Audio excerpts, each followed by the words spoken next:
Vamos a continuar con el ciclo Diálogos Cercanos 2023, que se realiza con el apoyo tecnológico y de difusión de la UNEQ TV y de Claxo TV.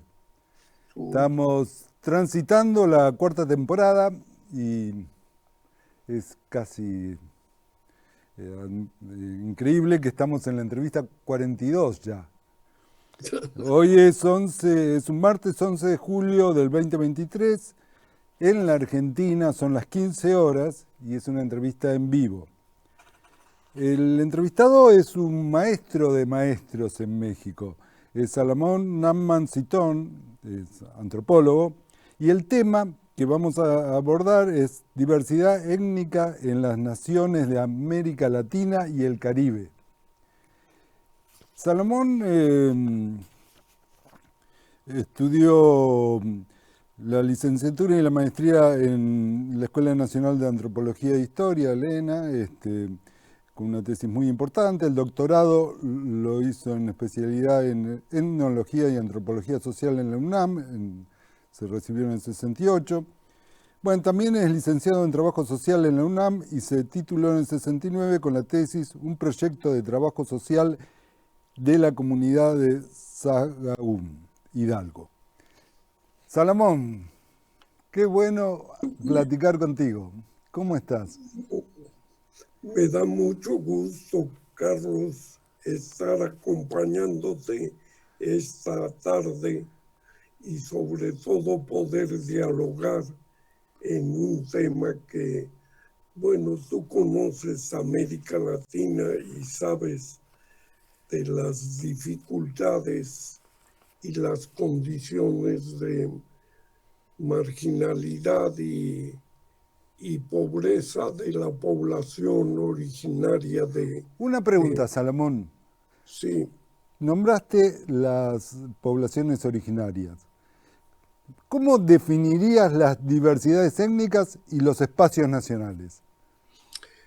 Precisamente es uno de los temas que cuando se organizó la unidad nacional de toda la parte de América Latina, se excluyeron a los pueblos indígenas de la estructura geopolítica y se negó la posibilidad de crear unidades sociopolíticas que estuvieran armonizadas y articuladas con cada nación.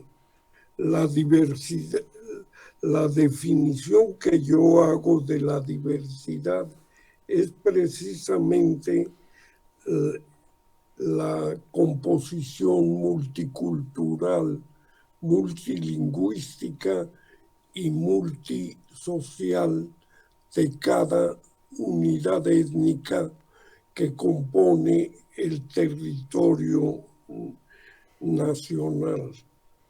Por ejemplo, en el caso mexicano, tenemos una composición multiétnica de los pueblos originarios solamente, no de los pueblos que fueron colonizadores de este territorio, sino de los propios pueblos que vivían.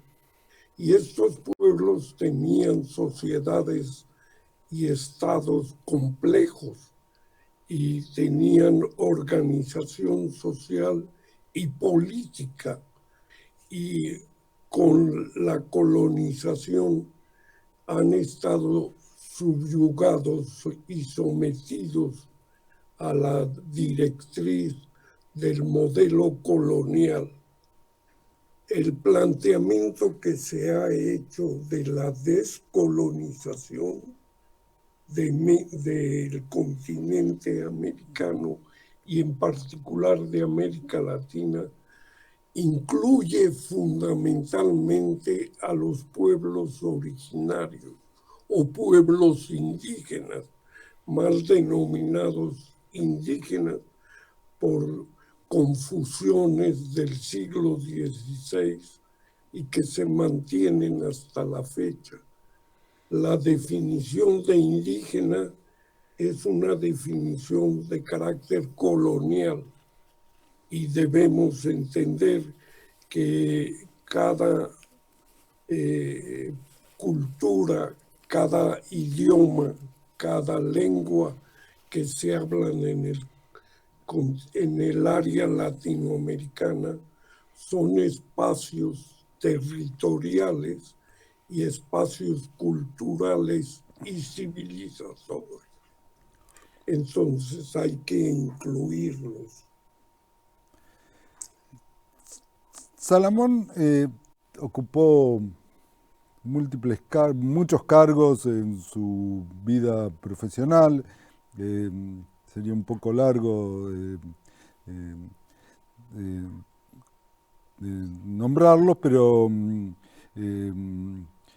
podemos decir que, para sintetizar, que tuvo distintos cargos en el Instituto Nacional Indigenista.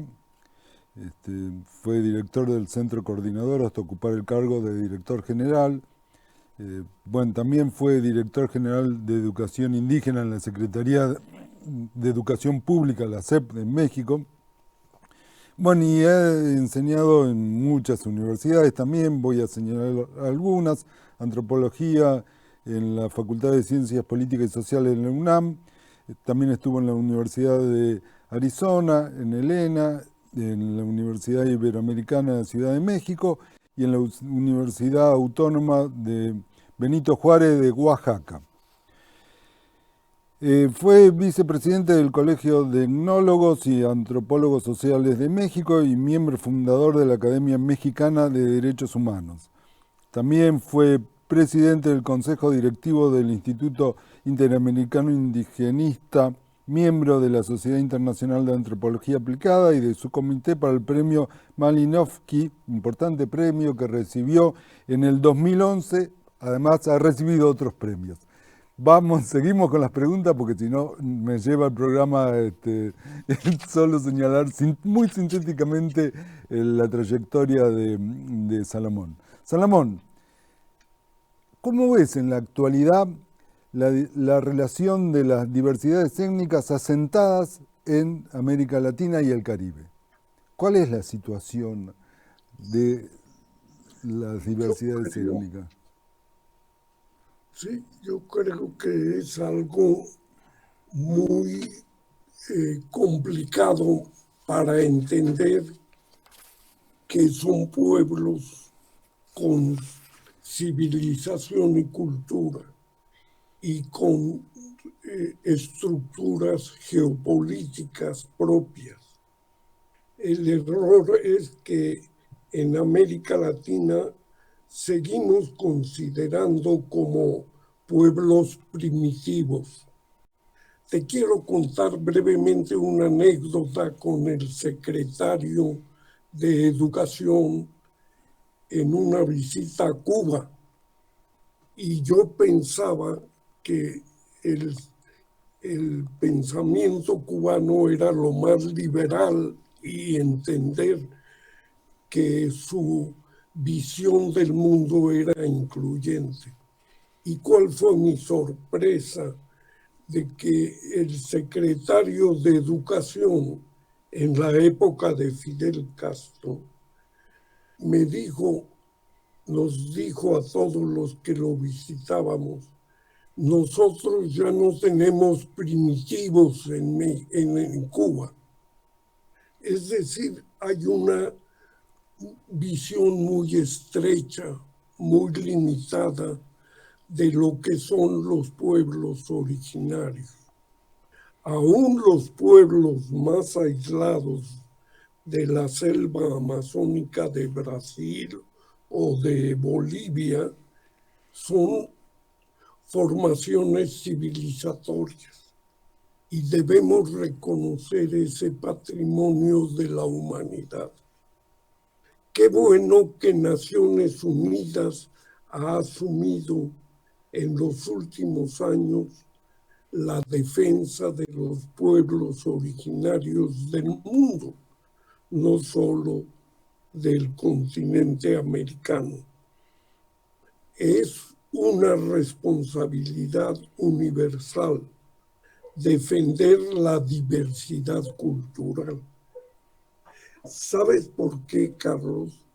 Porque la riqueza del conocimiento humano es el conocimiento de todos los pueblos originarios del mundo, que no son las 200 naciones, son más de 5,000 pueblos originarios en todo el territorio de la Tierra.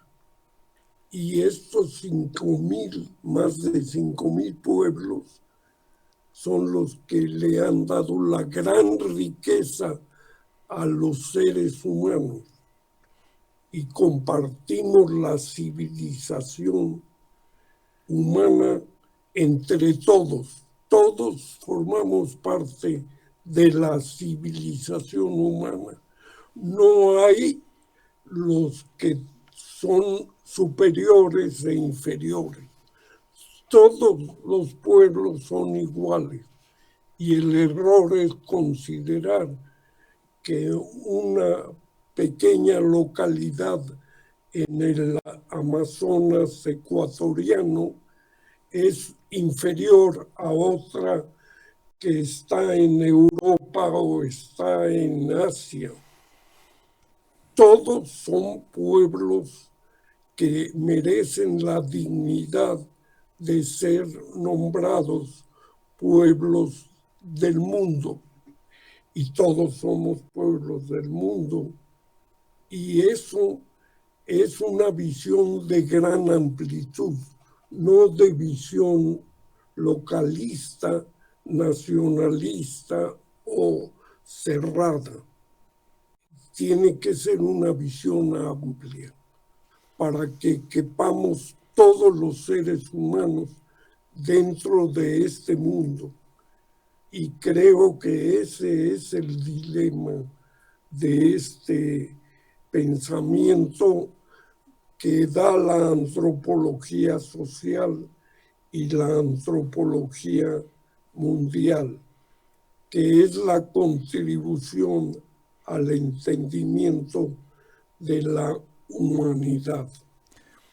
Salomón, gracias por la respuesta.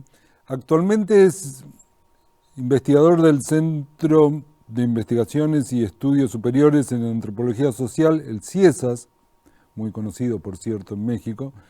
Ustedes saben que México es uno de los lugares donde más se estudia antropología, con mejor nivel, sin duda, en términos relativos a otros países. Y el CIESAS está ubicado en el Pacífico Sur, en Oaxaca, y él, Salomón, fue el fundador de esa unidad hace unos años. Es miembro, actualmente también es miembro consejero de la Comisión Ejecutiva del Consejo Nacional de Evaluación de Política de Desarrollo Social, el Coneval. También es miembro de la Academia de Investigaciones Científicas desde 1977 y del Sistema Nacional de Investigadores de México, tiene el nivel de mérito. Ha escrito varios libros, que muchos de ellos obviamente están derivados de sus investigaciones y trabajo de campo en diversos grupos étnicos en México, y también ha publicado muchos artículos de distintos grupos indígenas. Sus tres últimas obras son Sociedad Nacional, Etnicidad e Indigenismo, una obra. La segunda obra es La Antropología aplicada en México. Y la última que vamos a nombrar es La visión de los actores sociales frente a los proyectos eólicos en el istmo de Tehuantepec, Oaxaca. ¿Cómo es tu visión acerca del futuro en esta relación entre diversidades étnicas y espacios nacionales? de los grupos étnicos localizados en América Latina y el Caribe. ¿Cómo ves el futuro de esa relación, ¿no? No, pues mira, en América Latina hay más de 500 grupos étnicos diferentes, con lenguas y culturas bien identificados y estudiados. Y esta diversidad forma parte del patrimonio del territorio de América Latina. América Latina tiene que ampliar su visión en este nuevo paradigma de la sociedad, de cada sociedad nacional. No puede Nicaragua dejar al margen a los pueblos originarios de Nicaragua, y no puede Costa Rica también, o Panamá, o México. En México hay una discusión muy profunda entre quienes consideran que la desaparición de la diversidad es parte de la necesidad de la homogenización. Y la homogenización es la negación del proyecto humano. Los seres humanos somos diversos por naturaleza y eso le da calidad de vida a cada territorio nacional. No tienes idea, bueno, tú viviste en México, lo que cada región indígena de México aporta al conocimiento de la vida humana. Y un ejemplo nada más, el maíz, que fue domesticado en el continente americano, pero sobre todo en México, y que es el alimento básico de la sociedad mexicana hasta hoy en día. El maíz forma parte del patrimonio cultural y alimenticio de los mexicanos, pero esto es una herencia del patrimonio mesoamericano, de la civilización construida en este continente. Y yo creo que este dilema, por ejemplo, en Oaxaca, aquí donde estoy viviendo desde hace casi 40 años. Muy bello lugar, por cierto.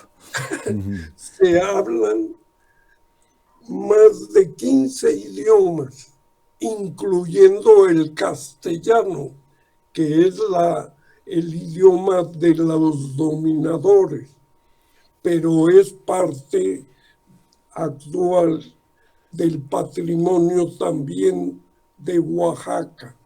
No se puede entender Oaxaca sin el castellano, pero no se puede entender Oaxaca sin 14 idiomas originarios diferentes. Tú vas de una región de Oaxaca a la otra y empiezas a oír diferentes voces, diferentes lenguas, diferentes cantos. Por ejemplo, la región de Cuicatlán, en Oaxaca, Cuicatlán son los cantadores, porque cantan cuando hablan. Eso es el término cuicateco.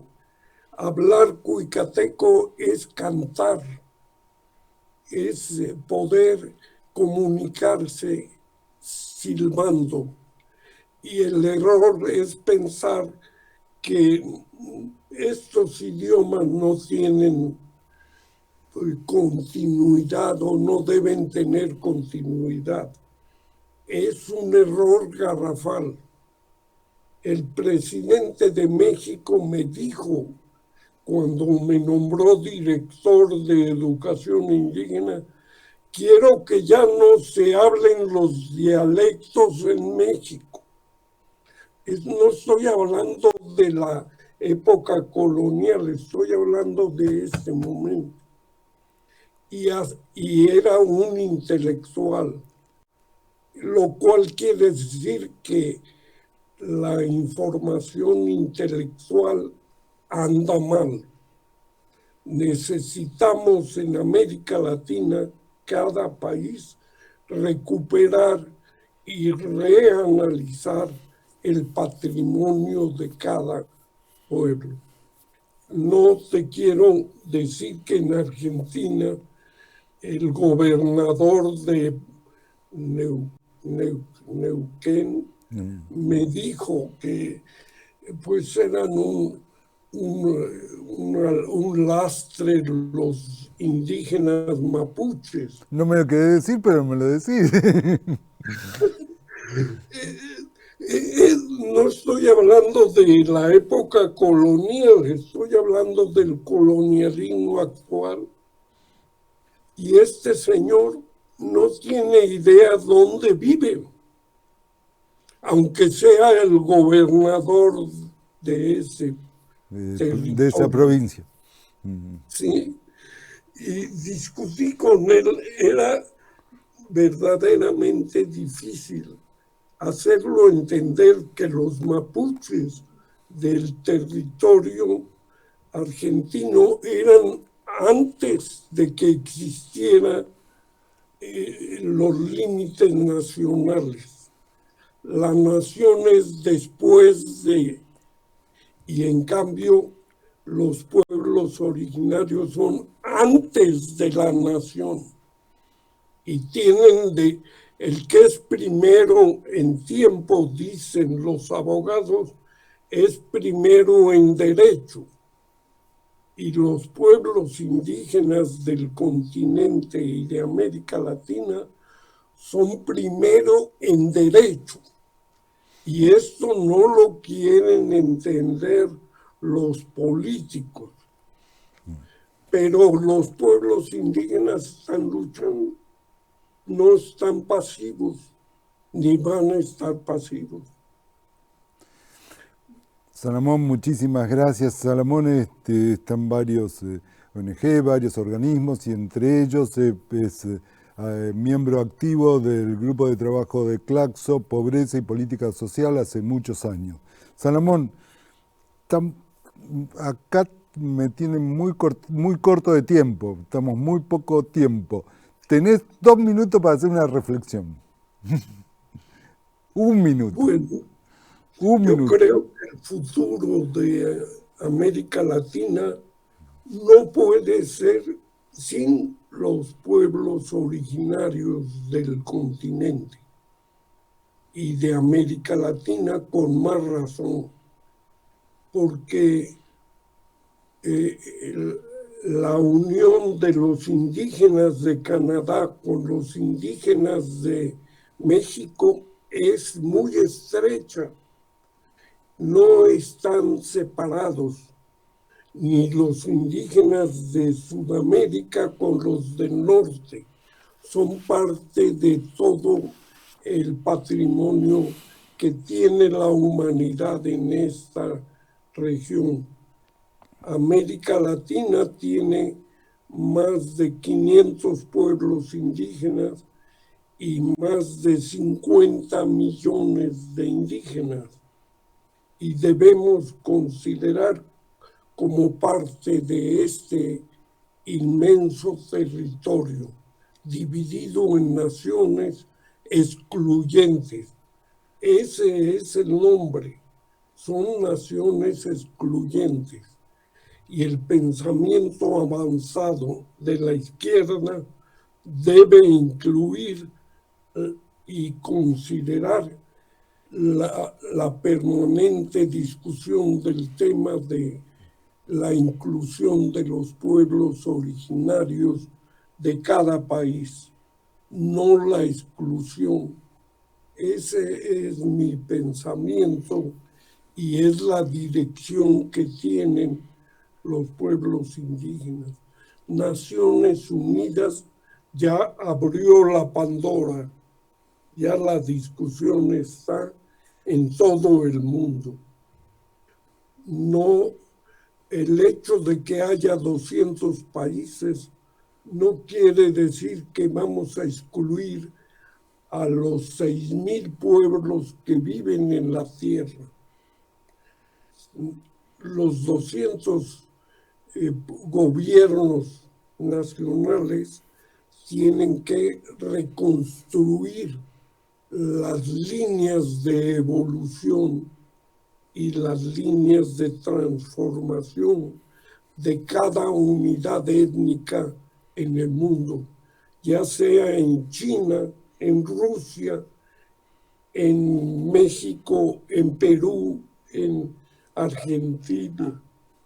En todos lados debemos pensar que somos parte de ese bagaje humano multicultural y multilingüístico.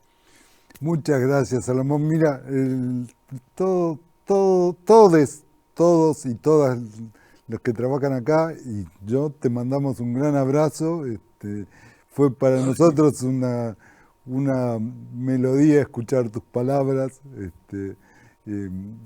tu fuerte contenido, y muchas gracias por haber aceptado esta entrevista, ser parte de este ciclo Diálogos Cercanos 2023, que vuelvo a reiterar y agradecer al apoyo tecnológico y difusión y de la UNEQ TV y de Claxo TV. Salomón, un gran abrazo y ojalá nos veamos pronto presencialmente. Gracias y un abrazo a todos los jóvenes.